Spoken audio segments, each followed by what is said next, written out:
예수님이 어느 쪽 길로 갔는가, 갈 때 얼마큼 쓰러졌는가, 얼마나 몇 대나 맞으셨는가, 이런 거에 관심을 가질 게 아니라 결국 총체적으로 이 사건은 우리의 죄를 대신 갚기 위한 대속적 죽음을 가르치는 사건이다라는 거예요.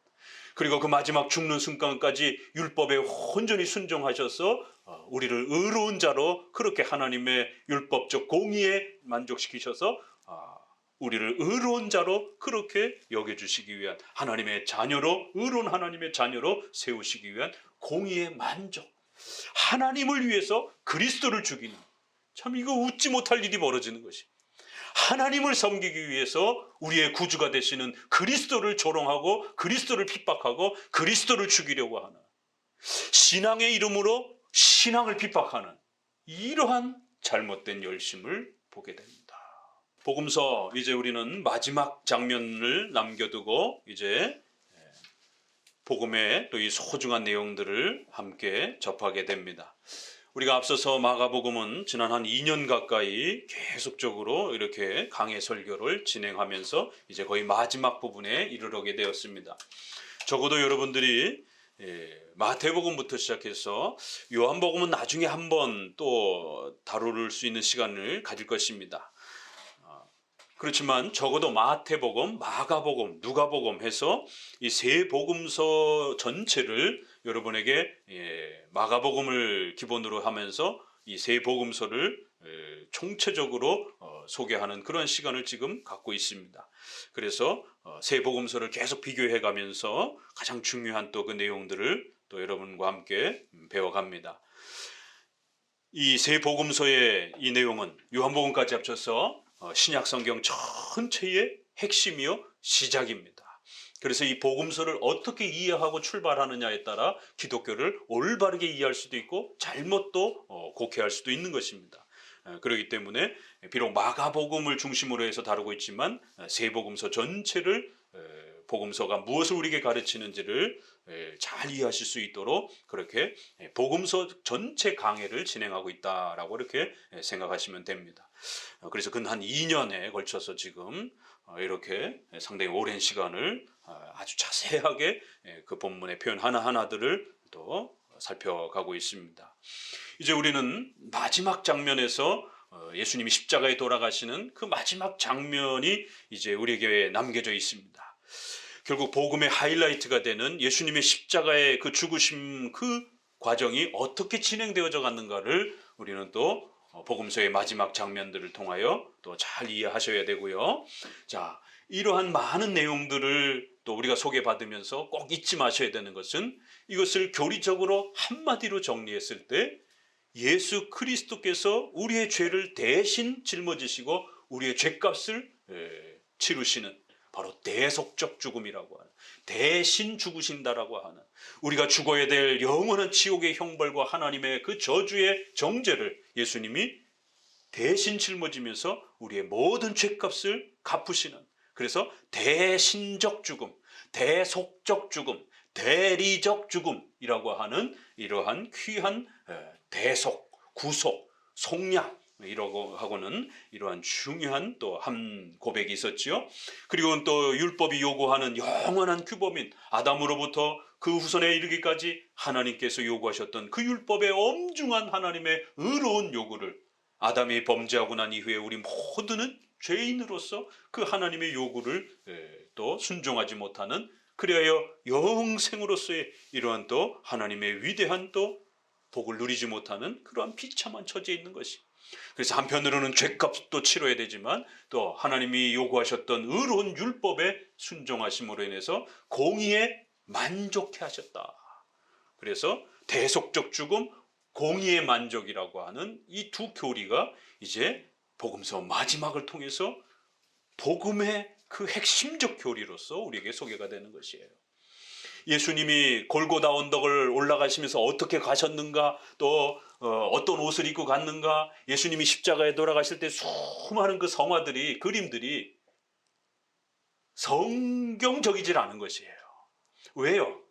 로마의 역사만 잠깐 봐도, 신약학자들, 역사가들에게 조금만 여쭤봐도 예수님이 십자가에 그렇게 못 박히시는 게 우리가 생각하는 이런 십자가인지 또 이렇게 우회가 머리가 없는 십자가인지 십자가형도 다양합니다. 알 수가 없어요. 지금은 많이 이렇게들 알고 있지만 이런 십자가형도 있고 다양한 형태가 있단 말이에요. 예수님이 십자가에 못 박혀 있는 그 장면을 볼 때 민망하니까 천으로 아래쪽은 이렇게 감쌌잖아요. 이게 성경적이지 않은 것입니다. 그러니까 성경보다도 그림이, 영상이 사람들에게 먼저 이미지가 바뀌는 거예요. 그거 죽을 때까지 안 없어집니다. 그래서 우리가 성경을 그림이나 만화나 영상으로 아이들에게 소개하면 안 된다는 것이에요. 성경은 침묵하고 있어요. 안 가르쳐 주고 있어요.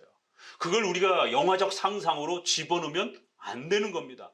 다른 영화들은 각색을 하고 뭐 소설을 써도 얼마든지 괜찮습니다. 그러나 성경은 더하거나 빼게 되면 무서운 징계를 받습니다. 성경은 성경 그 있는 그대로 받아들여야 되는 것이에요. 일반 역사에서는 다 벗겨놓고 처형을 합니다. 그래서 온 사람들에게 수치와 모멸감과 이 부분들을 소개하고 또 가장 참혹한 중범죄자에게 해당되는 그런 형태로 십자가형을 처형하는 것이에요.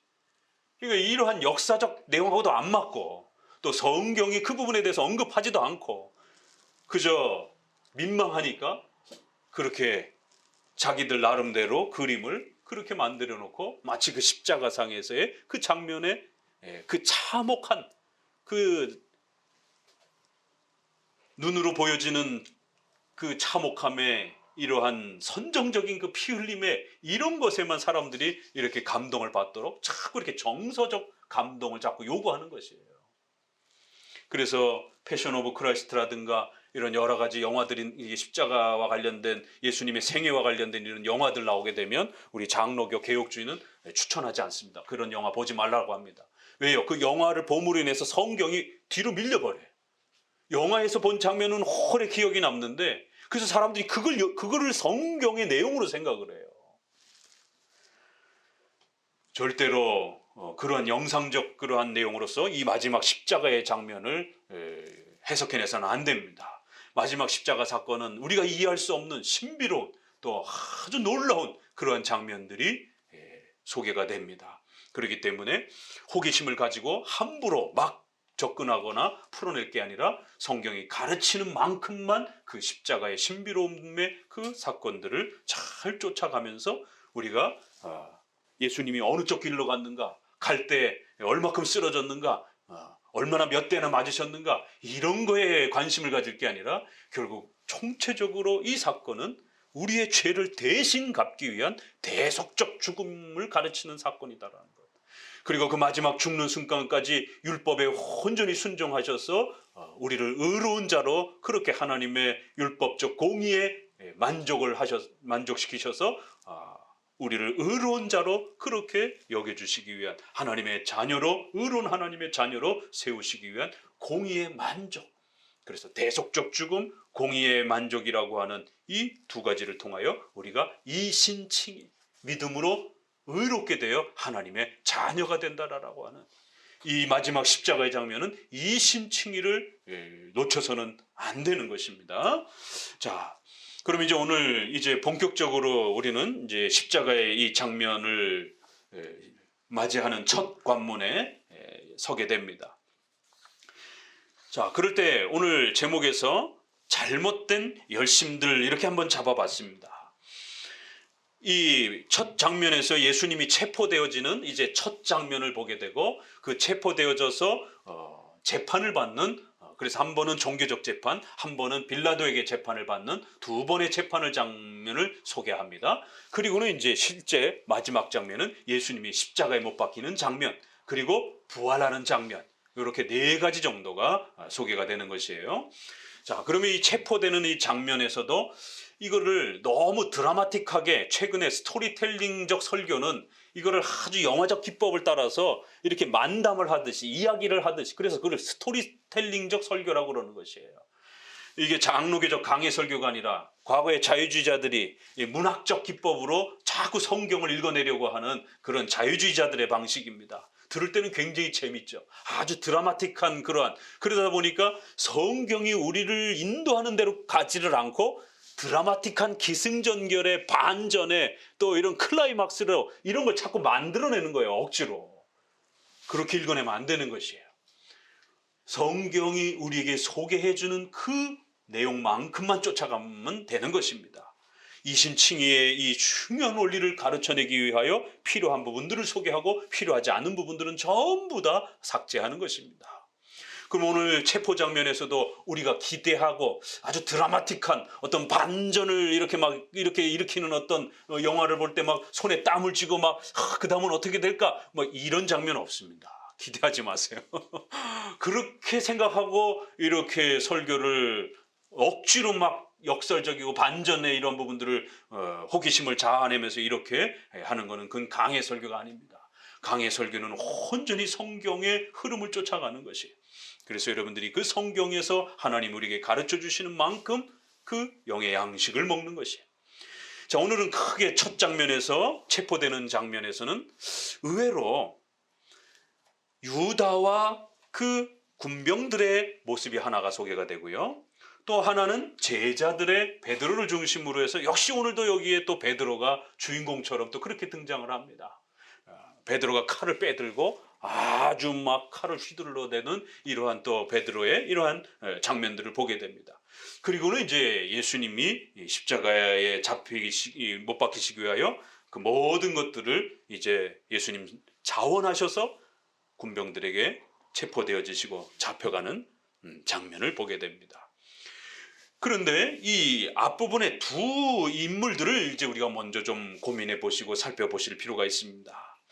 십자가 사건이처럼 인류의 구원을 위한 어마어마한 사건이요, 하나님께서 우리 인류에게 주신 소중한 복음의 이 영광스러운 이러한 복음의 선물이 우리에게 소개가 되는데, 이 위대한 십자가의 사건 앞에 유다를 중심으로 해서 또 제자들을 중심으로 해서 우리가 생각하지 못한 참 당혹스러운 그러한 모습들이 나타납니다. 그런데 여기에 아주 이 놀라운 열심들이 다 하나님을 위한다는 그런 명분을 가지고 그렇게 등장을 합니다.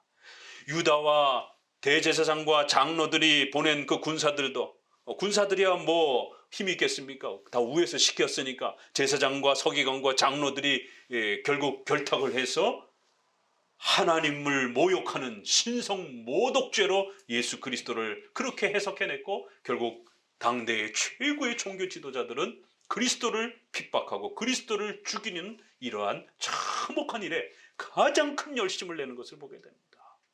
하나님을 위해서 그리스도를 죽이는, 참 이거 웃지 못할 일이 벌어지는 것이, 하나님을 섬기기 위해서 우리의 구주가 되시는 그리스도를 조롱하고 그리스도를 핍박하고 그리스도를 죽이려고 하는, 신앙의 이름으로 신앙을 핍박하는 이러한 잘못된 열심을 보게 됩니다.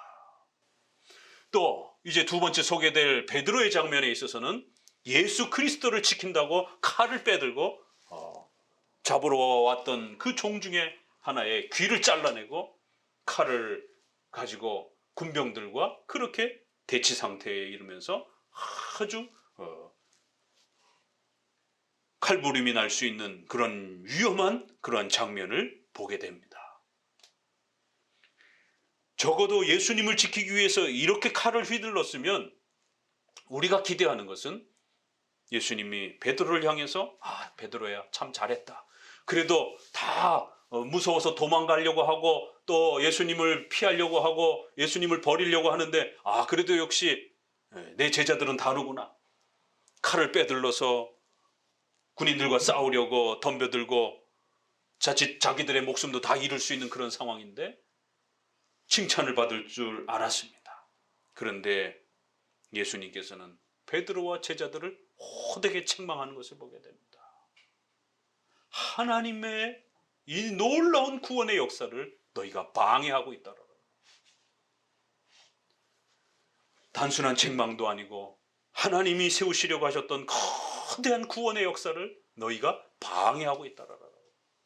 그래서 오늘은 이 두 장면을 통해서 앞부분에는 종교 지도자들이 하나님의 이름으로 우리의 구원자 되신 그리스도를 핍박하는 있을 수 없는 이 기가 막힌 장면을 우리는 보게 됩니다.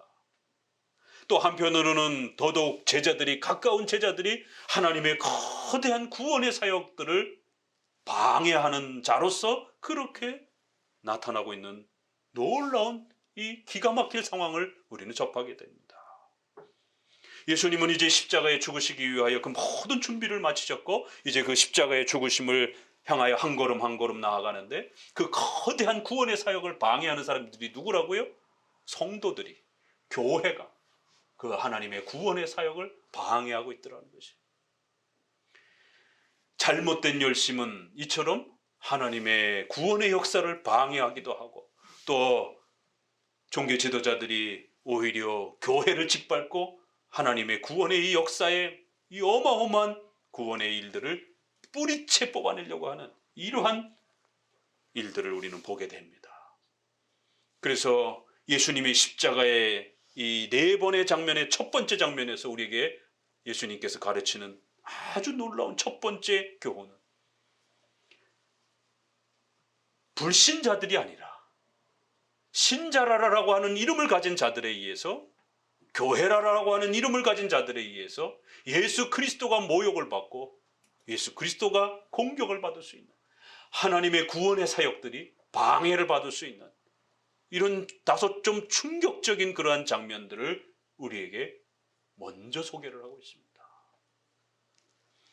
오히려 도움이 되는 것이 아니라 오히려 방해가 되는 이러한 참으로 놀라운 장면을 복음서는 우리에게 소개를 합니다. 그래서 이 십자가의 마지막 장면 앞에 첫 장면에서 우리로 하여금 좀 더 신중하게 이 십자가의 사건을 들여다보도록, 십자가의 사건을 좀 더 자세하게 이해하도록 우리에게 요구하고 있는 것을 보게 됩니다. 이처럼 잘못된 열심이 의도만 좋다라고 해서 무조건 다 허용되는 것이 아니라 교회와 성도들의 잘못된 열심들, 또 형식적인 외식적인 이러한 신자들의 또 잘못된 열심들이 오히려 교회를 붕괴시키고 구원의 하나님의 이 거대한 역사를 방해하고 망가뜨리는 이러한 참으로 어처구니 없는 일들을 바라보면서 결국 그러한 모든 일들을 예수 그리스도께서는 막아내시고 인간의 그러한 어리석음과 인간의 또 잘못된 그러한 종교적 열심으로 인한 이러한 방해까지도 다 막아내시면서 오로지 구원의 이 역사는 예수 그리스도 홀로 그렇게 성취해 가시는 그러한 모습을 우리에게 소개해내고 있는 것이. 그래서 구원의 역사란 인간의 그 어떤 공로로도 또 선한 의도를 가지고 했던 악한 의도를 가지고 했던 그 어떤 형태의 도움도 하나님의 나라의 보탬이 되거나 더해지는 것이 아니라 구원의 그 거대한 역사는 오로지 하나님이 홀로 그 구원의 역사를 펼쳐내신다라고 하는 위대한 구원의 신비를 우리에게 가르쳐내고 있는 것이에요. 오히려 십자가 사건의 이 첫 장면은 성도들의 어설픈 열심, 성도들의 무분별한 열심, 성도들의 잘못된 열심, 과욕 이런 부분들을 아주 철저히 끊어내면서 혹시라도 모를 신인협력적인 공로주의적인 이러한 구원관에 대한 부분들을 아예 애초에 싹을 잘라내는 것을 보게 됩니다. 오히려 성도들의 이러한 열심은 도움이 되는 게 아니라 오히려 방해거리가 되기도 하고 오히려 그리스도의 이 사역들을 어지럽히기도 하고 또 하나님의 구원의 사역을 또 공격적으로 또 그렇게 공격하기도 하는 이러한 인간의 부패와 어리석음과 무익함을 아주 있는 그대로 철저히 드러내는 걸 보시게 됩니다. 창피할 정도로 무안해할 정도로 인간의 이러한 자리와 모습을 아주 낱낱이 드러내시면서 인간은 절대로 하나님의 구원의 역사에 동참하거나 그렇게 공로적으로 더할 수 있는 존재가 아니다라고 하는 사실을 이 십자가의 마지막 장면에서 제일 먼저 소개하는 장면이 바로 공로에 대한 이러한 마음들을 철저히 끊어내시는 것을 보게 됩니다. 자, 이런 부분들을 이제 우리가 첫 장면에 이제 먼저 그러면 유다의 이러한 종교 지도자들의 장면들을 살펴보면서 함께 또 더 깊이 들어가 봅니다. 우리 요한복음 16장 2절을 읽어보도록 합니다. 요한복음 16장 2절입니다. 요한복음 16장 2절에는 이와 같은 또 잘못된 열심들을 이렇게 소개합니다. 사람들이 너희를 추리할 뿐 아니라 때가 이르면 무릇 너희를 죽이는 자가 생각하기를 이것이 하나님을 섬기는 예라 하리라. 저희가 이런 일을 할 것은 아버지와 나를 알지 못함이라. 참 이해하기가 참 어려운 말씀이에요. 어떤 자들은 너희들을 핍박하고 제자들을 쫓아낼 것이다라는 거예요. 그런데 이러한 이유가 정치적 목적도 아니고 경제적 목적도 아니고 종교적인 목적 때문이라는 거예요. 자신들은 하나님을 섬기기 위해서 기독교를 핍박하는, 하나님을 섬기기 위하여 신자들을 핍박하는 이런 일을 버젓이 행할 것이다라는 거예요. 아, 교회 역사에 이런 일이 있을 수 있구나. 교회가 교회를 핍박하는, 신자의 이름으로 신자를 핍박하는 이런 일들이 교회 역사 속에 지난 2000년 역사만 봐도 우리는 끊임없이 반복되는 것을 보게 됩니다. 왜 교회 역사에 수많은 이단들이 등장하는지 이해하게 됩니다. 로마 교황을 적 그리스도라라고 종교개혁자들은 그렇게 비판했습니다. 우리 한국이야 다종교 사회니까 국가교회가 없기 때문에 어떤 종교든지 다 동등하게 그렇게 법적으로 대우를 받습니다. 그러나 유럽만 해도 프랑스라든가 스페인만 해도 가톨릭 국가 형태로 그렇게 구성이 되어 있는 것이죠. 기독교 교인들이 정당한 종교 생활을 할 수가 없어요. 지금이야 그래도 형식적으로라도 조금 법적으로 보호한다라고 하지만 왜요? 세계의 그런 유엔이라든가 이런 인권 문제 때문에. 그렇지만 실제로 그들의 직업이라든가 가정 또 사회에 들어가게 되면 신자들은 엄청난 따돌림을 받고 있는 것이죠. 적어도 성당을 다녀야 취직을 하는데, 승진을 하는데 이런 보이지 않는 많은 혜택들을 누리는 것입니다. 지금도 이런데 법적인 이러한 보호를 받지 못했던 100년, 200년 전만 거슬러 올라가도 칼날 앞에 서야 하는 그런 시대가 있었던 역사를 잊지 마셔야 됩니다. 우리 웨스민스터도 지금까지도 여전히 25장 6항에 주 예수 그리스도의 교회의 머리는 없다. 로마 교황은 어떤 의미로도 교회의 머리가 될 수 없다. 오히려 로마 교황은 적그리스도요 죄악의 사람이요 멸망의 아들이다. 지금도 여전히 웨스민스터는 그렇게 고백하고 있는 것입니다. 로마 가톨릭의 이러한 교황과 사제들의 자리를 우리는 같은 교회로서 이렇게 존중하지 않습니다. 적그리스도라고 그렇게 비판하고 있는 것이에요. 왜요? 교회 역사상 1000년 동안 교회를 가장 많이 핍박했고 거의 교회가 전멸하다시피 그렇게 유럽에서 교회를 없애버렸기 때문에. 1572년에 프랑스의 바돌로메의 대학살이라고 하는 수십만 명이 가톨릭 군대에 의해서 죽어나가는, 그래서 종교개혁의 그 유명한 군인들이 바로 결혼식에 초대되어서 그 거짓에 결국 그 칼날 앞에 수많은 유명한 우리 개혁교회의 군인들이, 장수들이 죽임을 당하는, 그래서 프랑스와 유럽 일대는 결국 개혁교회들이 설 수 없는 비참한 이러한 최후를 맞이하게 됩니다. 그리고 지금까지 400년 동안 프랑스와 스페인은 기독교가 들어가질 못하나. 1559년에 프랑스가 제일 먼저 장로교 총회를 열었습니다. 어마어마한 것이죠. 조한 낙스가 장로교의 아버지처럼 이렇게 불려서 1560년에 스코틀랜드에서 총회가 개최가 됩니다. 그런데 그보다 1년 전에 프랑스는, 칼빈의 고향인 프랑스는 더 많이 제자들을 파송하고 더 많이 종교개혁의 이러한 목소리를 가진 목회자들이 사역을 해서 프랑스의 수많은 개신교인들이, 프로테스탄트들이 성장을 하기 시작했고, 또 결국 장로 교회들이 형성이 되면서 노회 정도도 아니고 총회, 전국 단위로 교회 연합 모임이 형성될 정도로 프랑스는 그렇게 유럽에서 최고의 조직화된 장로교회의 규모를 갖췄습니다. 유럽 최초의 장로교 총회가 프랑스로부터 시작이 된 거예요. 그러나 1572년에 결국 바돌로메의 대학살로 인해서 교회는 거의 사라지다시피 했어요. 이게 교회 역사입니다. 오늘 본문에도 보니 대제사장과 장로들과 서기관들, 당대의 최고의 종교 지도자들입니다. 아직은 이방에게까지 복음이 확장되지 않았기 때문에 이스라엘 백성들을 중심으로 해서 교회가 존재하던 그런 시절이었기 때문에 대제사장 또 장로들, 서기관들은 종교 최고의 지도자들이고 성경을 가르치는 최고의 교사들이었던 것이. 오늘날로 말하자면 신학 교수들, 목사님들, 장로님들, 이런 종교 지도자들의 최고의 이 직분에 해당이 되는 사람들이 도대체 구약을 어떻게 읽었길래 예수 그리스도를 신성 모독죄로 처단하는 것이.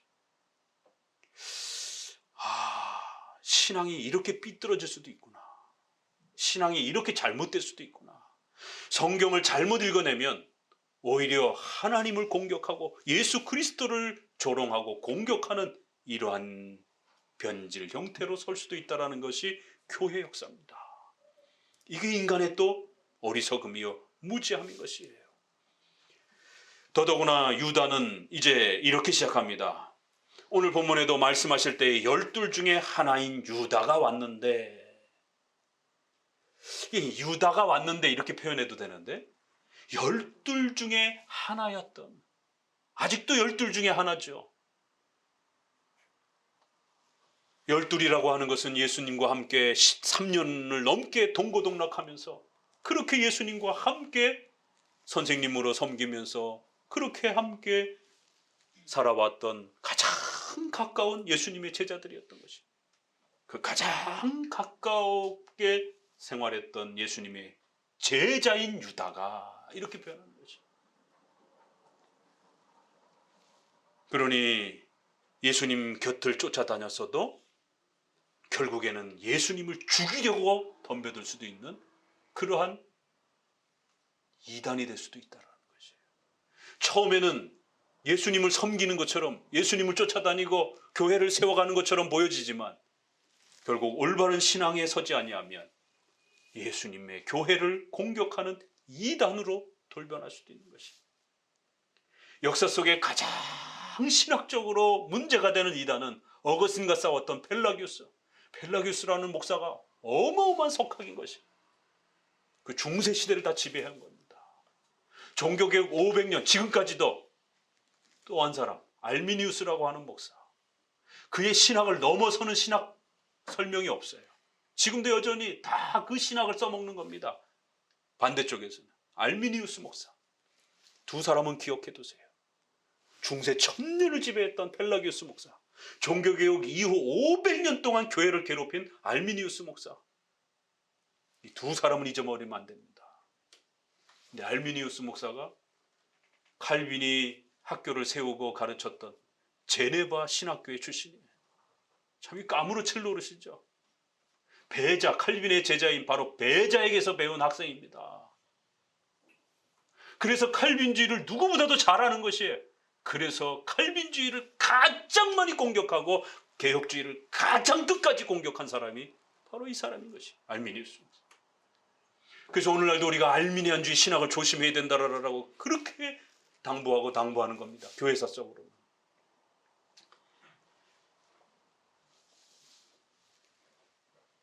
제사장과 서기관과 장로들이 구약을 잘못 읽어내니까 결국 그리스도를 핍박하고, 또 12 중에 하나였던 가장 가까웠던 유다조차도 예수님을 자기가 기대했던 만큼, 자기가 기대했던 그런 구원자가 아니다라고 생각하니까 순간 돌변해서 결국 예수님을 죽이고 체포하는 1등 공신이 된 거예요.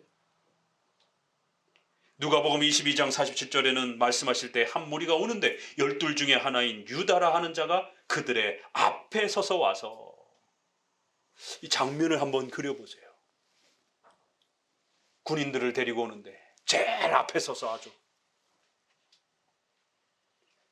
미안해서라도 그러지 못할 텐데 제일 앞에 서서 와서 12 중에 하나인 유다가, 그리고 오늘 마가복음에도 자, 너네들 가서 예수님 잡을 때 조심해야 돼. 왜냐면 내가 3년 동안 쫓아다녀 보니까 이분이 보통 분은 아닌 것 같아. 막 기적을 일으키고 막 귀신을 막 내쫓고 그 자기 눈앞에서 봤으니까. 그러니까 너네들 어설피 체포하려고 하다가 너네가 잘못하면 위험에 처할 수도 있어.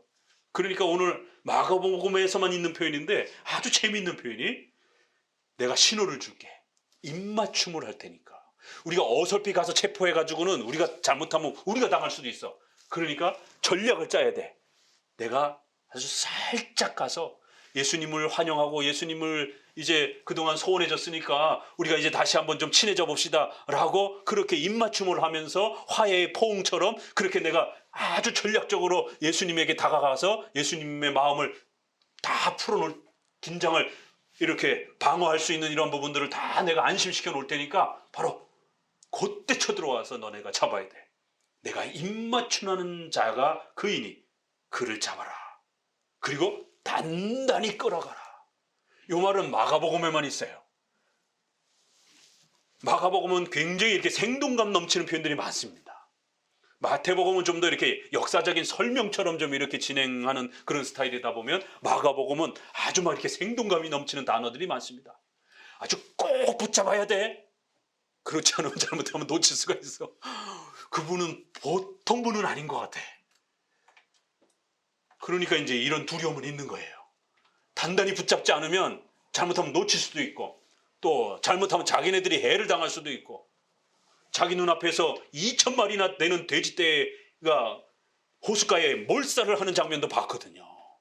귀신이 그 돼지떼에게 들어가가지고 갑자기 멀쩡히 밥 먹고 있던 돼지들이 2,000마리나 되는, 이런, 생각해보세요. 2,000마리나 되는 짐승떼가 그냥 동시에 물속에 빠져 죽었어요. 예수님 명령 한마디에. 겁은 나는 거예요, 유다가. 그러니까 단단히 붙잡으라. 그리고 그 경비 수비대뿐만 아니라 로마 군인들까지 더 데리고 오는 것을 보게 됩니다. 그리고는 몽둥이와 칼과 이런 무기들을 단단히 갖추어서 그렇게 예수님을 잡으러 오는 것을 보게 됩니다.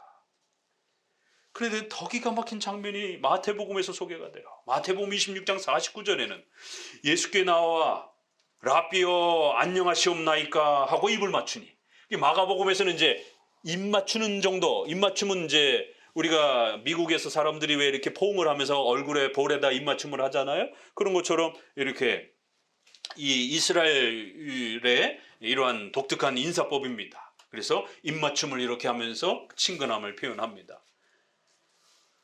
그런데 마태복음에서는 한마디가 더 소개가 됩니까? 안녕하십니까? 이렇게 소개를 합니다. 마가복음에서는 그저 입맞춤을 했다 정도만 소개를 했는데 마태복음에서는 안녕하십니까 선생님 이러면서 아주 반갑게 이렇게. 그러자 예수님께서 26장 50절에 예수께서 가라사대 친구여 내가 무엇을 하려고 왔는지 행하라. 그러니까 오늘 마가복음에서는 소개하고 있지 않는, 그냥 입맞춤이 잡았다 이렇게 돼 있는데 마태복음에서는 그 상세한 내용을 조금 더 소개합니다. 선생님 반갑습니다 하니까 예수님은 요한복음에도 보니 그걸 다 알고 계시는데도 친구여 내가 할 일을 행하라 라고 이렇게 말합니다. 유다가 자기가 지금 무슨 짓을 하려고 하는지 이 예수님의 말씀을 깨달았다라면 회개해야지요. 여전히 또 예수님은 직접적으로 표현하지 아니하시고 우회적으로 표현하면서 유다에게 회개할 기회를 한 번 더 주시는 것을 보게 됩니다. 누가복음에서는 유다야 내가 입맞춤으로 인자를 파느냐 하시고, 그리고 마지막에는 한 번 더 말씀하시는 것을 보게 됩니다. 그래도 돌이키지 아니하니까 이제는 마지막이니까 좀 더 선명하게 너가 이런 다정한 입맞춤으로 나를 속이고 그러면서 이제 나를 팔려고 하느냐, 다정하게 다가와 놓고는 나를 배신하여 팔려고 하느냐라고 아주 구체적으로 마지막에 가서는 설명을 합니다. 뜨끔했을 거 아니에요. 유다가. 어떻게 알았지? 그럼 회개해야 될 거 아니에요. 근데도 회개 안 하는 것을 봅니다. 여전히 유다는 자신의 이러한 배신적 행위가 마치 장로들과 서기관들과 이런 대제사장들의 이러한 계획에 함께해서 하나님을 도와주는 것처럼, 하나님의 일을 하는 것처럼 그렇게 착각하고 있는 것이. 신앙이 잘못 망가지게 되면 이런 일이 벌어집니다. 그래서 교회 역사 속에 신앙의 이름으로 신앙인들을 핍박하고 교회의 이름으로 교회를 핍박하는 수많은 이단의 역사들이 등장을 하는 것이에요. 사탄은 이러한 이단을 등장시켜서 교회를 어지럽히고 예수 그리스도를 죽이려고 달겨들었던 것처럼, 수많은 또 제자들을 죽이려고 하는 것처럼, 또 오늘날도 수많은 교회들을 없애려고 이단의 이러한 역사들이 끊임없이 창궐한 겁니다. 자, 자신들은 그것이 신앙의 모습이다라고, 그것이 하나님을 위한 일이라라고 이렇게 핑계를 대지만 결국 그것은 그리스도를 죽이는 일이요, 또 교회를 죽이려고 하는 그러한 아주 사악하고 이단적인 열심이지 건강한 기독교적 열심, 신앙적 열심이 아니라는 사실을 우리는 분명히 아셔야 됩니다. 자, 신속히 그러면 이제 두 번째로 제자들의 이런 또 잘못된 열심으로 조금 넘어 들어가 봅니다. 첫 번째로는 이 제자들의 열심에는 두 가지 정도로 우리가 좀 나눠서 생각해 봐야 됩니다. 오늘 본문에서 책망받는 것도 있지만 우리 마가복음 8장으로 한번 넘어가 봅시다. 제자들이 두 번에 걸쳐서 아주 호되게 책망을 받는 장면이 소개가 됩니다. 한 번은 8장에서, 한 번은 오늘 본문에서 소개가 됩니다. 8장에서는 뭐 때문에 혼이 나는가 한번 봅시다. 8장 32절 같이 읽어봅니다. 드러내놓고 이 말씀을 하시니 베드로가 예수를 붙잡고 가나매 예수께서 돌이키사 제자들을 보시며 베드로를 꾸짖어 가로되 사탄아 내 뒤로 물러가라. 내가 하나님의 일을 생각지 아니하고 도리어 사람의 일을 생각하는도다. 이것은 아주 이단은 아니어도 우리 신자들 안에, 제자들 안에서도 하나님의 뜻을 제대로 읽어내지 못했을 때에 오히려 하나님의 교회를 위협하고 성도들을 위협하고 또 하나님의 구원의 역사를 방해하는 이런 어리석음과 부족한 또 제자들의 모습, 또 우리 성도들의 모습을 있는 그대로 드러내십니다. 결국 예수 그리스도께서 십자가에 죽으시고 또 지금 부활 승천하시고 난 지금도 여전히 하나님 보좌 우편에서 계셔서 우리를 위하여 중보기도 하고 계시는 그러한 구원의 은혜를 우리가 계속해서 누리지 아니하면 우리는 잘한다라고 어설픈 의욕을 가지고 오히려 또 교회를 망치고 오히려 하나님의 구원의 사역을 방해하는 이러한 자들이라는 것이 우리의 전적 부패한 이런 우리들의 연약한 모습을 성경은 있는 그대로 드러냅니다. 공로요? 착각하지 말라라는 거예요. 의롭게 되어지는 칭의의 사역에서도 그렇고 성화에서도 그렇고 그 모든 것이 우리 주님 예수님께서 붙잡아 주시지 아니하면 우리의 선한 의도도 오히려 하나님의 일을 망가뜨리는, 하나님의 교회를 방해하는 그러한 열매로밖에 우리는 안 쓰여집니다. 그런 쪽으로 곤두박질 치는 게 우리 인간의 전적 부패의 모습이라는 것이죠. 자신의 선한 의도와 우리의 요만큼의 어떤 선행이 마치 대단한 일인 것처럼 착각하지 말라라는 것이, 그 모든 것을 우리 주님께서 지켜주시지 않는다라면 우리의 선한 의도조차도 제대로 쓰여질 수 없는 게 우리라는 것이. 그래서 늘 겸손해야 되고 늘 하나님의 도우심을 요청해야 하는 그러한 연약한 자들이라고 다시 한번 우리에게 가르쳐내신 것을 보게 됩니다.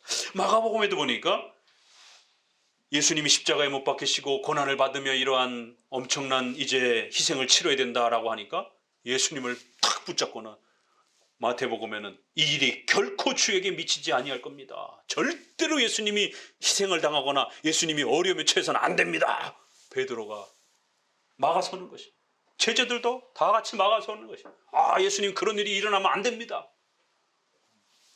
아주 선한 의도였죠. 예수님이 고생하시고 예수님이 희생하시고 예수님이 그렇게 고통을 당하고 위험에 처한다는데 어느 제자가 박수를 치겠습니까? 그래서 본인들은 선한 의도로 자신들의 선생님을 지키기 위해서 선생님 그런 위험에 처하게 되면 우리가 반드시 보호해드리겠습니다. 걱정하지 마십시오. 예수님을 주님으로 고백하는 것이 무엇인지를 아직 제대로 이해를 못하는 거예요. 여러분이 예수님을 하나님으로 고백한다는 게 무엇인지, 여러분이 예수님을 전능하신 하나님으로 고백한다는 게 뭔지를 이해를 못하는 거예요. 예수님 잠깐만요, 우리가 좀 도와드릴게요, 이런 착각을 하는 것이에요. 우리가 믿는 예수님은 우리랑 도와서 일을 해야 되고 우리의 공로를 써야만이 일을 하실 수 있는 그런 분이 아닙니다. 하나님 자신의 계획과 뜻을 따라 구원의 역사와 우리의 전 삶을 그렇게 통치하고 다스려 가시는 분인 것이에요. 예수님은 사탄아 내 뒤로 물러가라, 어떻게 책망을 받습니다. 너는 나를 넘어지게 하는 자로다. 마태복음엔 더 상세하게 예수님을 도와주는 게 아니라 뭐라고요? 예수님을 넘어지게 하고 방해하는 자라는 것이에요. 도대체 이유가 뭘까? 아니, 얼마나 선한 의도로, 얼마나 좋은 의도로 그렇게 교회를 섬기려고 또 예수님을 섬기려고 했는데 오히려 예수님은 너는 나를 방해하는 자요, 교회를 어지럽히는 자다라고 책망을 받는 것이에요. 그 이유를 하나님의 일을 생각지 아니하고 도리어 사람의 일을 자꾸 생각한다는 거예요. 우리 신자들의 선한 의도도 하나님의 말씀을 따라 성령의 도우심을 따라 온전히 해석되어지지 않으면 우리의 선한 의도조차도 어떻다고요? 사람의 일로 생각을 하는 것이죠. 하나님의 일을 온전히 해석해내지를 못하고 자꾸만 사람의 방법으로, 사람의 방식을 따라서 그렇게 망가지는 것이에요. 이게 종이 한 장 차이 같은 것이죠. 나는 교회를 위해서 한다고 했는데, 하나님을 위해서 한다고 했는데 그게 오히려 교회를 어지럽히고 하나님의 구원의 역사를 방해하는 그런 일로도 얼마든지 신자들의 삶은 그렇게 곡해되어지고 변질되어질 수 있다는 사실을 명심하셔야 됩니다. 그래서 성도들을 더 위험에 빠뜨리는, 교회를 더 위험에 빠뜨리는 일들이 비일비재하다라는 것이에요. 그런 일들이 어디서만 일어납니까? 복음을 부자 되는 걸로 생각을 해요. 기복주의. 교회 나오면 부자가 되는 걸로 생각을 해요. 교회 나오면 병을 고치는 걸로 생각을 해요. 복음을 변질시키는 것이, 복음을 망가뜨리는 것이. 자기들은 얼마나 선한 의도로 수많은 사람들을 전도해서 교회에다 앉혀놨습니까? 목사님이 치료해 준대. 그럼 예수님 믿으면 병이 낫는 거야? 복음을 죄로부터 구원받는 대속적 죽음과 하나님의 자녀로서 의롭게 되어지는 이 영광스러운 복음을 부자가 되는 걸로, 치료받는 걸로, 아이들 대학 잘 가는 걸로 복음을 망가뜨리는 것이 교회 안에서 벌어지고 있는 것이, 신자의 이름으로 벌어지는 것이. 교회가 정치 집단이 됐어요.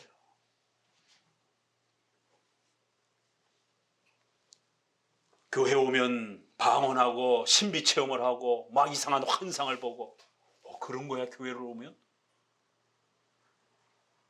교회가 무슨 황홀경을 맛보게 하는 그런 이상한 샤머니즘 단체가 되어버렸습니다.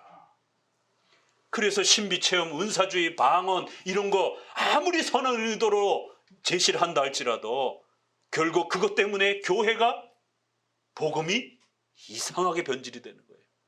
본인들은 아주 하나님을 위한 일이라고 합니다. 본인들은 교회를 위한 일이라고 해요. 본인들은 신앙을 위한 일이라고 하지만 결국 그런 행위 때문에 교회가 신비체험하는 곳으로, 교회가 랄랄랄라 하는 곳으로, 교회가 이상한 정치 집단으로 복음이 망가지는 것이에요.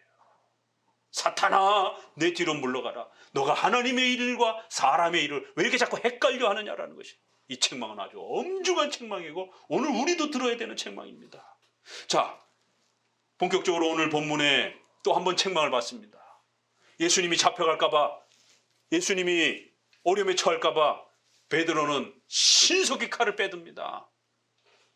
그래서 오늘 본문에도 이제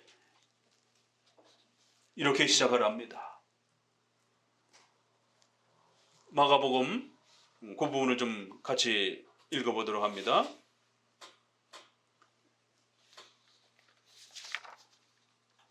14장 48절을 같이 읽어봅시다. 47절부터 곁에 섰는 자 중에 한 사람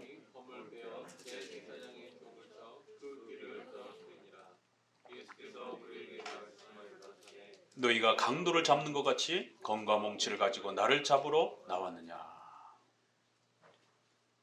내가 날마다 너희와 함께 성전에 있어서 가르쳤을 때 너희가 나를 잡지 아니하였도다. 그러나 이는 성경을 이루려 함이니라.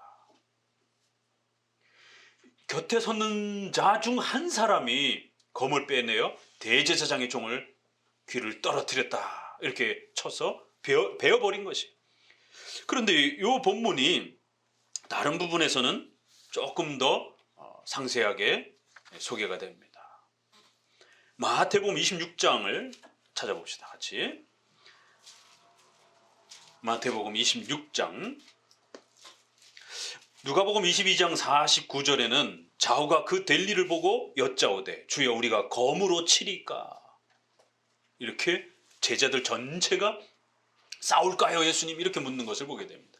마태복음 26장 52절에는 예수님이 이러한 제자들의 무분별한 행동에 대해서 예수님이 어떻게 책망하는가 보세요. 같이 읽어봅니다.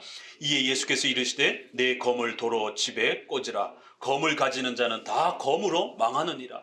너는 내가 내 아버지께 구하여 지금 12용 더 되는 천사를 보내시게 할 수 없는 줄로 아느냐. 내가 만일 그렇게 하면 이런 일이 있으리라 한 성경이 어떻게 이루어지리요 하시더라.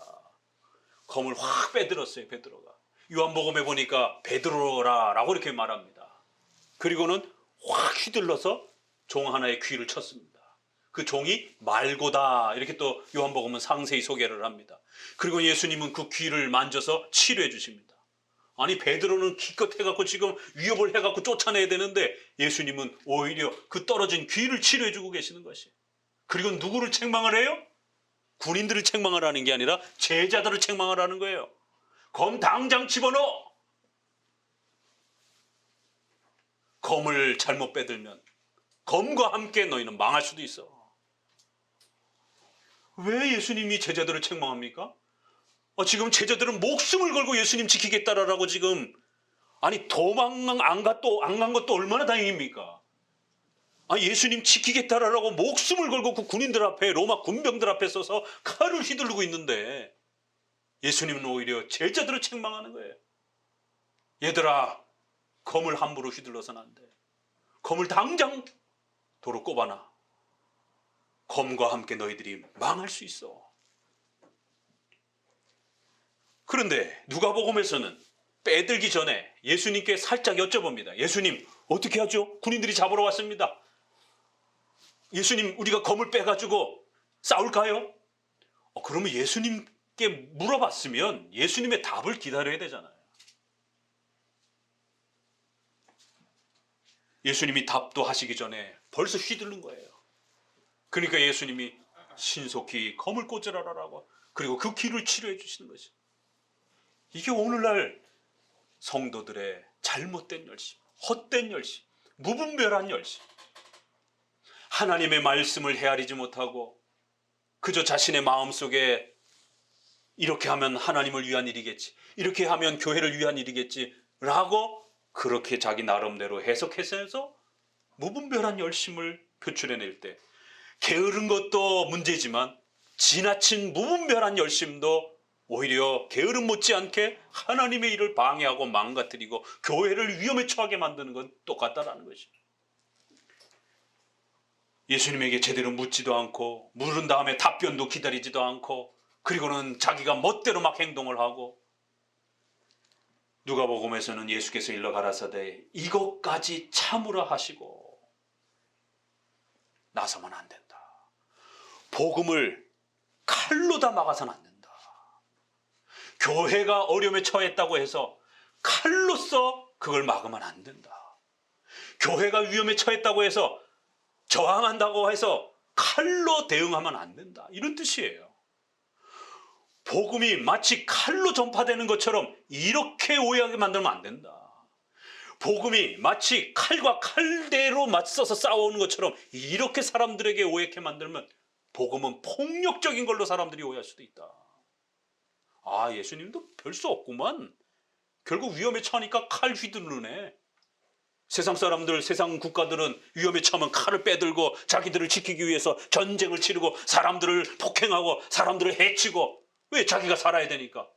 뭐 예수님도 별 수 없구만. 뭐 제자들 저 난리치는 거 보니까, 칼 휘두르는 거 치는 거 보니까, 자기 선생님 잡혀간다고 하니까 칼로 막 휘두르고 막 사람 죽이고 뭐 난리 났네. 뭐 똑같네. 뭐 복음이 폭력적인 것처럼, 복음이 마치 무력적인 것처럼, 복음이 마치 국가적인 것처럼 수많은 사람들에게 이 제자들의 무분별한 열심은, 선한 의도였지만 잘못된 열심은 복음을 폭력적인 걸로, 복음을 무력적인 걸로, 복음을 정치적인 걸로, 복음을 국가적인 걸로 망가뜨리고 곡해하고 오해하게 하는 심각한 복음의 위협이 되었던 것입니다. 만약에 너희가 칼로 복음을 전파한다라면, 만약에 칼로 너희가 교회를 보호한다라면, 첫 번째, 하나님이 무능력하냐? 심각한 질문이에요. 그 칼 한 자루로 저 로마 군병들을 너네 막을 수 있다라고 생각하는 거야? 하나님이 저 로마 군병들을 못 막으신다라고 너희들 생각하는 거야? 첫 번째, 하나님을 무능력하다라고 생각하는 것이. 하나님은 말씀 한마디로, 예수 그리스도의 말씀 한마디로 2,000마리의 떼가 몰살을 하는 것이. 아수르 군대 18만 5천 명이 하나님의 뜻에 의해서 하루아침에 다 죽어 없어집니다. 아람 군대들이 선지자를 잡으러 왔다가 한눈에 장님들이 되어가지고 갈 바를 알지 못하고 헤매고 다니고 있어요. 이게 하나님의 역사인 것이에요. 죽은 자를 살리시고 그 거대한 제국들을 다 없애버리시는. 그런데 제자들은 마치 그 로마 군병들, 얼마 되지도 않는 로마 군병들을 예수 그리스도께서 아무런 대처도 못하시는 것처럼 예수 그리스도를 무능력한 분으로, 그리고 자기들의 그 칼 몇 자루 가지고 마치 그거를 막을 수 있는 것처럼, 그리고 마치 복음이 칼로다가 변호가 되는 것처럼 이런 잘못을 범하고 있는 것이 단순한 잘못이 아닙니다. 복음을 망가뜨리고 하나님을 무능력한 분으로 오해케 만들 수 있는, 그래서 이런 것까지 참으라는 것이, 교회가 다소 억울하다라고 느끼느냐? 참으라는 것이에요. 이게 지금 어디로 향할지 아시겠죠 벌써? 교회가 불공평하다라고 좀 느끼느냐? 이것까지 참으라는 것이에요.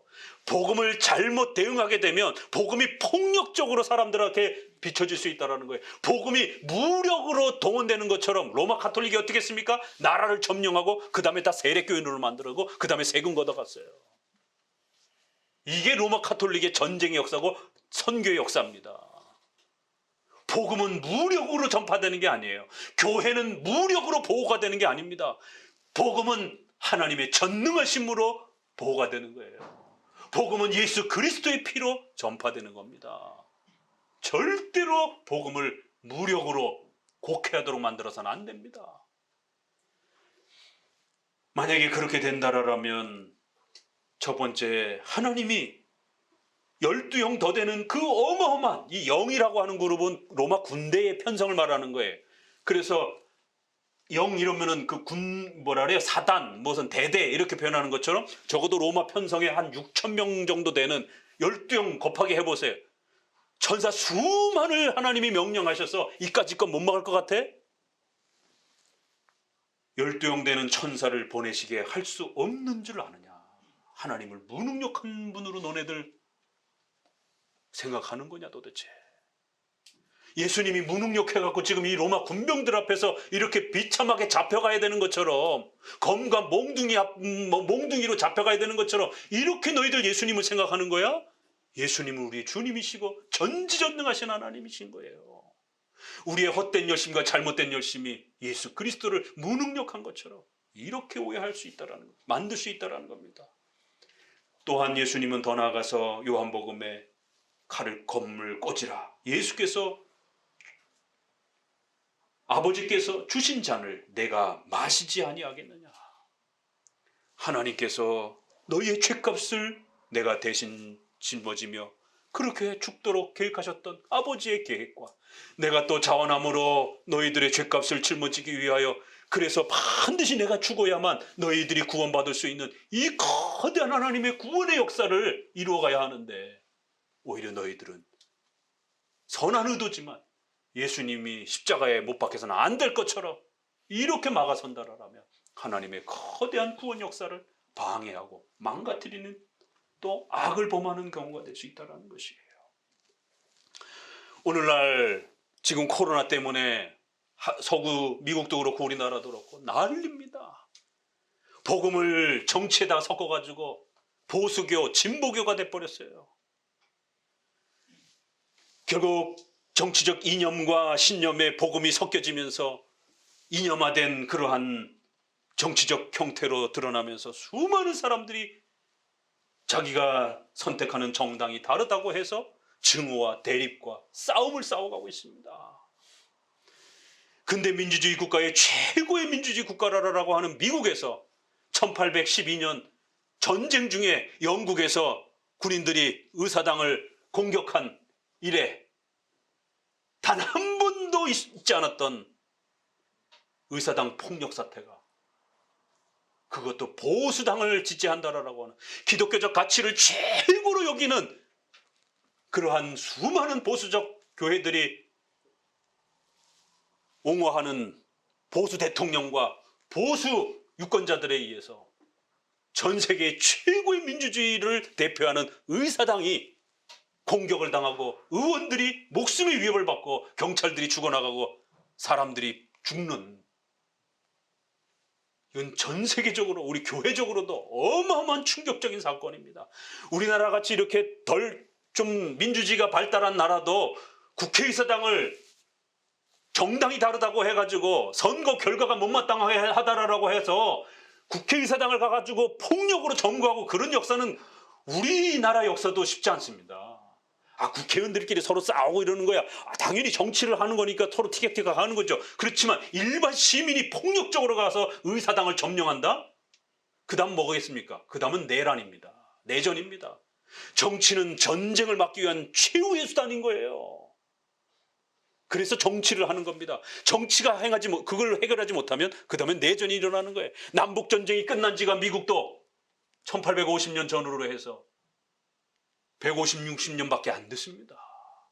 정치가 해결이 못 되니까 남북 전쟁이 일어나는 거예요. 형제지간에 창검을 겨누고 서로 죽이고 싸우는, 그것도 다 크리스천들끼리. 이번 사태는 진보에서 이러는 게 아니라 더더욱 보수 유권자들이 선거가 마음에 들지 않는다라고 결국 자기들의 의사 표현을 그런 식으로, 그래서 민주주의의 이러한 최고의 상징적 그러한 건물을 폭력적으로 점거하는, 거기에 수많은 보수적 복음주의 교회들이 미국의 트럼프를 지지하는, 이걸 도대체 어떻게 해석을 해야 될 건가? 또 그 많은 트럼프의 이러한 보수적 활동들을 한국의 보수 우파의 분들이 연일 실시간으로 퍼다 날르면서 트럼프를 지켜야 된다, 트럼프를 위해서 기도해야 된다, 곧 이제 트럼프가 어떤 계엄령을 선포할 거다, 무슨 일이 다시 일어날 거다, 여전히 트럼프가 계속 대통령이 될 거다, 음모론에 빠져가지고 백신 음모론까지 퍼져갖고 백신도 나와도 안 맞겠다라고. 왜요? 미국도 우리나라도 다 정치적으로 그 의료를 사용했기 때문에 나와도 60%가 넘게 안 맞겠다라는 거예요. 미국 사람들도 그렇고 우리나라도 그렇고 사람들이 다 공황 상태에 빠졌어요. 지금 전염병이 창궐했는데도 백신이 나왔는데도 안 맞겠다라는 거예요. 이게 이념 신념이 이렇게 무서운 겁니다. 정치가 신념화될 때 이렇게 무섭고, 결국 복음도 정치화돼서 이념화되게 되면 이데올로기, 가족들끼리도 서로 죽여야 되는 거예요. 남북전쟁을 우리도 겪었습니다. 복음이 망가지니까 이런 일이 벌어지는 것이에요. 예수 그리스도를 믿고 죄사함 받고 의롭게 되는 게 중요합니까? 아니면 내가 좋아하는 당이 반드시 집권해야 됩니까? 아니, 이번에 집권 못하면 다음에 하면 또 되잖아요. 열심히 시민운동하고 열심히 또 사람들을 설득하고 정당 정책들을 펼쳐내면서 사람들을 설득해서 다음에 또 정권을 잡으면 되잖아요. 이번 정권 못 잡으면 뭐 정말이 옵니까? 미국 사람들도 그렇고 지금 우리나라도 그렇고 핑계는 낙태법, 동성애법, 또 차별금지법, 물론 막아야 되고 우리가 저항해야 됩니다. 그러나 그게 이렇게 창궐할 때까지 그러면 기독교인들은 뭐 하고 있었습니까? 자녀 교육들 제대로 못한 거, 또 정치적인 이런 문화 활동들 제대로 못한 거 우리 반성해야 되는 거예요. 유명한 그런 영화 감독이라든가 키워내서 좋은 영화로 이렇게 사람들에게 영향을 끼치지 못한 거, 그럼 지금부터라도 다시 하면 되는 겁니다.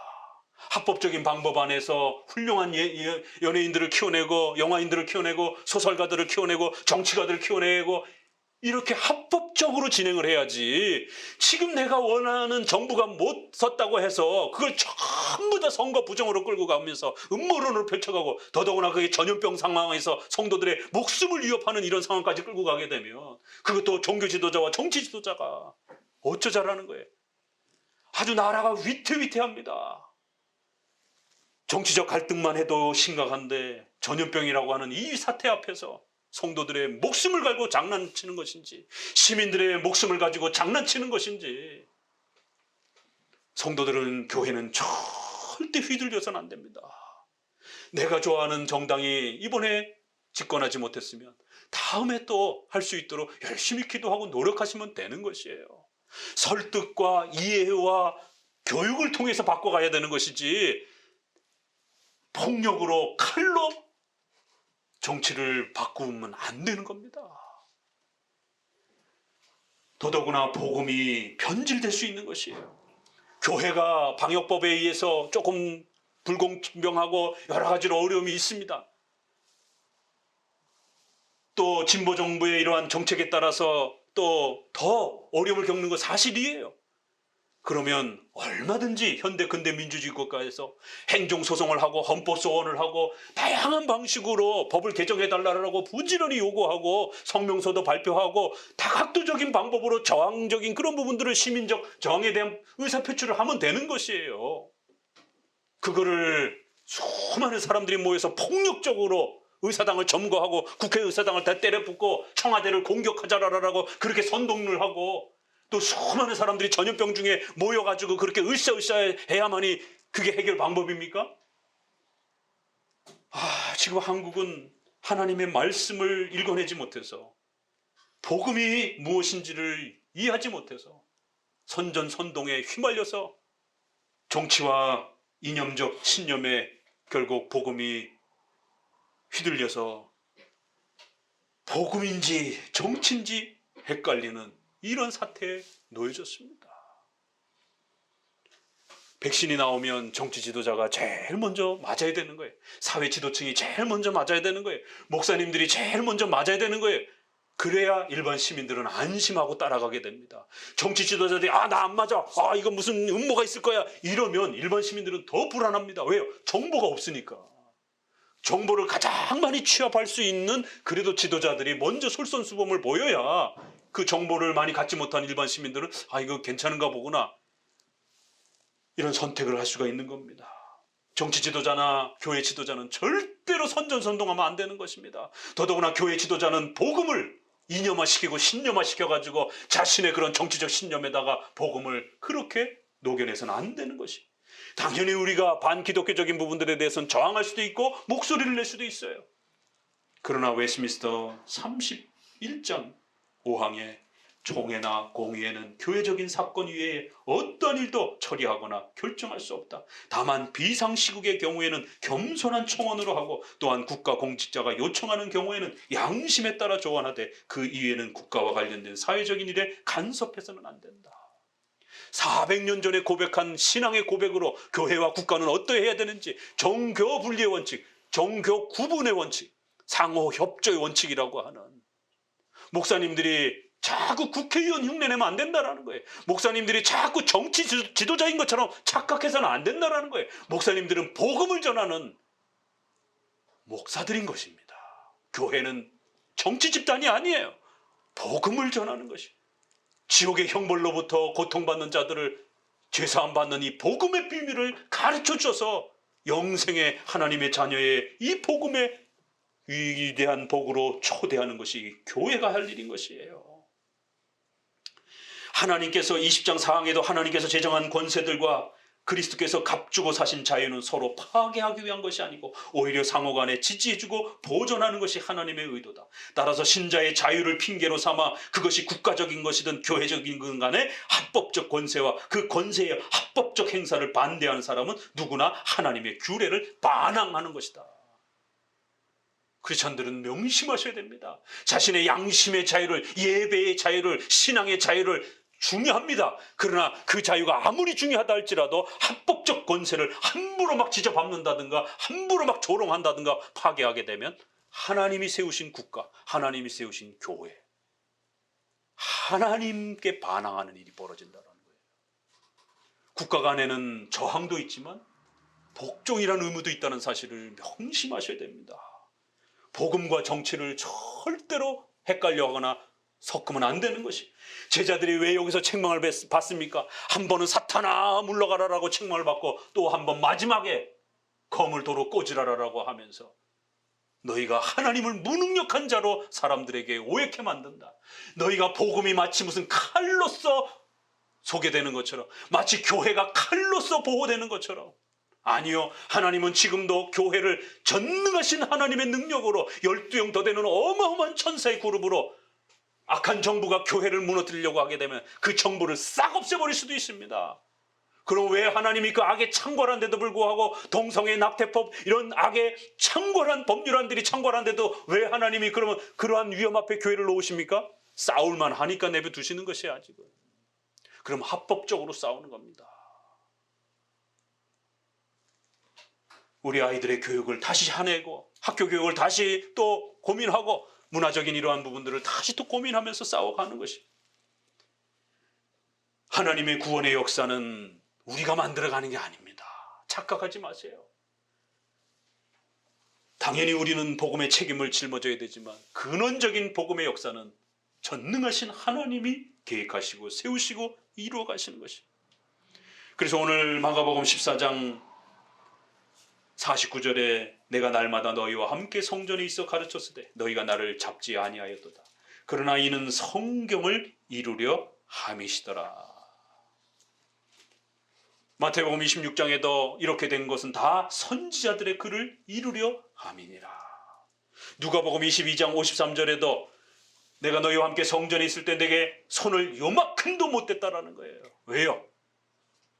너네가 잡을 수가 없기 때문에. 하나님이 허락하여야만이 잡을 수 있는 것이기 때문에. 자, 그러나 이제는 너희의 때요 너희 어둠의 권세로라 잡아가라. 하나님이 허락하셔야 잡아가는 것이에요.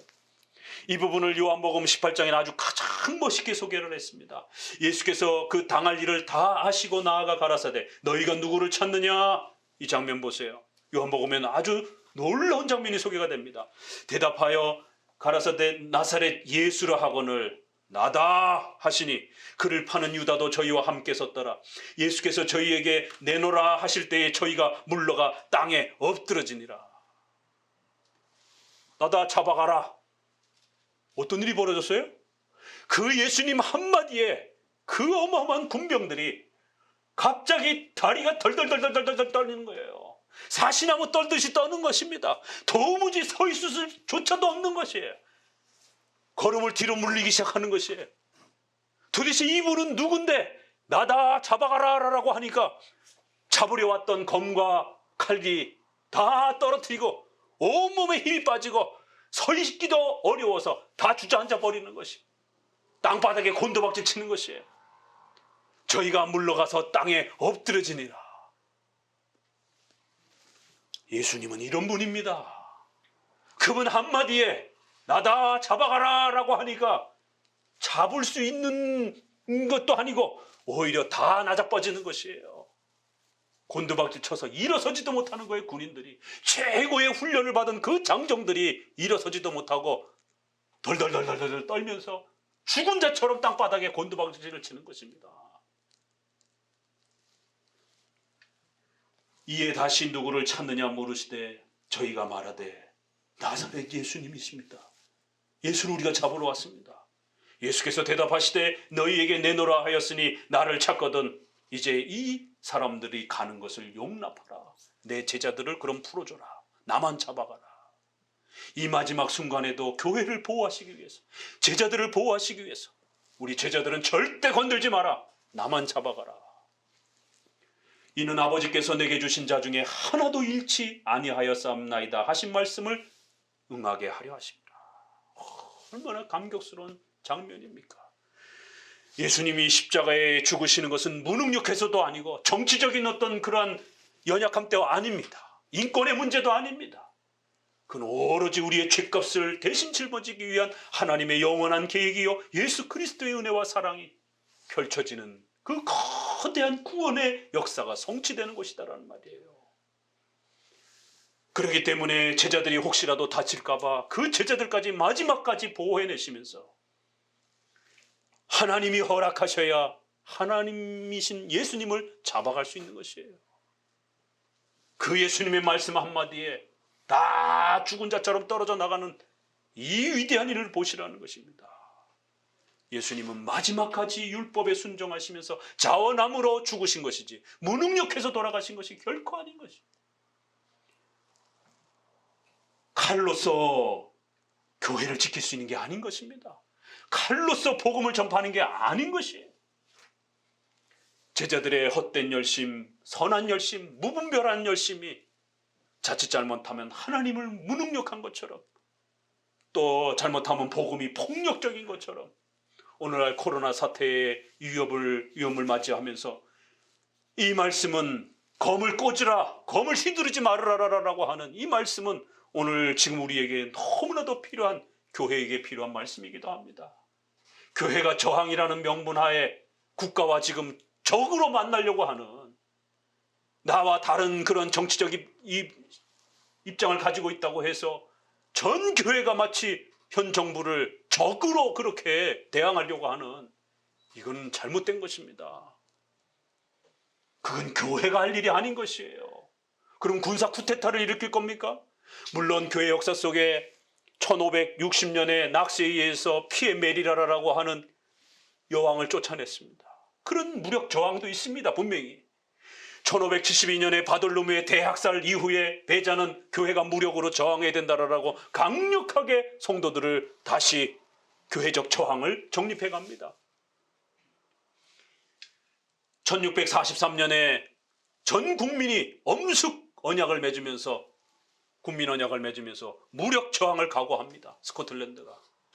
그리고 38년에 43년에 영국에서는 스코틀랜드와 엄숙 동맹을 맺으면서 결국 군사적 무력 저항을 각오합니다. 가톨릭 군대와. 그리고는 찰스 왕을 처단합니다. 1776년에 미국은 영국과 독립전쟁을 치르면서 종교적 자유를 위하여 무력 전쟁을 치릅니다. 역사에 반드시 신앙의 자유를 지키기 위해서 때로는 무력 저항을 해야 될 때가 있기도 있는 것입니다. 그걸 아예 비성경적이라 말하진 않습니다. 우리나라도 일제시대에 독립전쟁을 치렀어요. 6.25 전쟁을 치렀습니다. 교회의 자유와 신앙의 자유를 위하여 무기를 들어야 될 때가 있어요. 그러나 그건 마지막입니다. 그건 우리 모든 성도들이 죽을 각오를 하고 목회자도 마지막 권면과 선택으로 던져야 될 설교입니다. 모두 죽을 수 있는 일이기 때문에 함부로 목숨을 걸자, 저항하자, 국가에 대항해야 된다라고, 마치 지금이 일제시대 같다라고 이렇게 함부로 목회자의 설교가 그렇게 극단성을 띠면 안 되는 것입니다. 미국의 정치 지도자의 잘못된 선동 때문에 근 200년 동안 단 한 번도, 그것도 외세에 의해서 있었지 자국민에 의해서 국회의사당이 침략을 당하는 일은 미국 역사에 단 한 번도 없었던 이런 일들이 보수 유권자들에 의해서 벌어지는 참혹한 일들이 벌어지는, 우리나라도 같은 고민을 겪고 있는 것이에요. 여기에 목회자들이 기름을 부어서는 안 되는 겁니다. 복음은 복음이어야 되는 것이에요. 교회적 저항은 교회다워야 되는 것입니다. 정말 교회가 전멸할 것 같은 위기가 닥친다라면 그때는 모두 다 무기를 들고 목숨을 걸고 나오라라고 얘기를 하는, 그건 마지막으로 얘기하고 목회자도 목숨 걸어야 되는 겁니다. 자기도 죽을 각오하셔야 되는 것이에요. 왜요? 그 전쟁에서 수많은 목회자들이 죽었기 때문에. 쯔빙글리도 그렇게 카펠 전투에서 돌아가신 것이에요. 그렇지 않은 경우라면 얼마든지 합법적으로 현 국가적 질서 아래서 저항하면 되는 것입니다. 복음을 폭력적으로 하나님을 무능력한 분처럼 이렇게 곡해하도록 아무리 우리의 선한 의도라 할지라도 그렇게 복음을 망가뜨려서는 안 되는 것이에요. 그래서 오늘 예수님의 십자가의 이제 첫 사건으로서 복음이 무엇인지, 예수님의 십자가란 무엇인지, 예수님의 십자가는 하나님이 완성해 가는 것이, 예수님이 완성해 가시는 것이에요. 우리가 마치 공로적으로 협조하고 보태는 것처럼 착각하게 되면 거기서부터 월권이 나타나기 시작하고 결국 거기서부터 잘못된 지나친 열심들이 폭발하기 시작하는 것이에요. 마치 자기가 하나님을 위해 주는 것처럼, 마치 자기가 하나님의 나라를 자기가 완성하는 것처럼 착각하게 되는 것입니다. 그 순간 복음을 결국 망가뜨리게 되는 것이에요.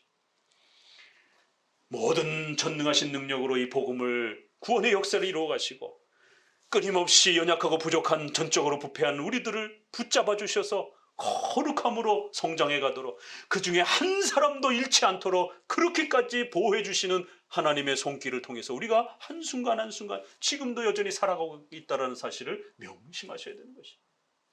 그래서 십자가의 이제 마지막 사건의 첫 장면으로 복음이 무엇인지, 예수님이 십자가를 짊어진다라는 게 무엇인지, 교회가 그 예수님의 십자가를 전한다라는 게 무엇인지를 명확히 알으라는 것이에요. 교회는 교회다워야 되는 거예요. 복음은 복음다워야 되는 겁니다. 신자는 신자다워야 되는 것입니다. 지금 우리가 겪고 있는 이 거천연병과 정치적인 혼란 위기 앞에 교회만이 이걸 해결할 수 있습니다. 우리 모든 성도들이 복음을 잘 지켜내서 이 위기를 이겨내는 또 우리 교회가 되시기를 주의 말씀으로 권면드립니다.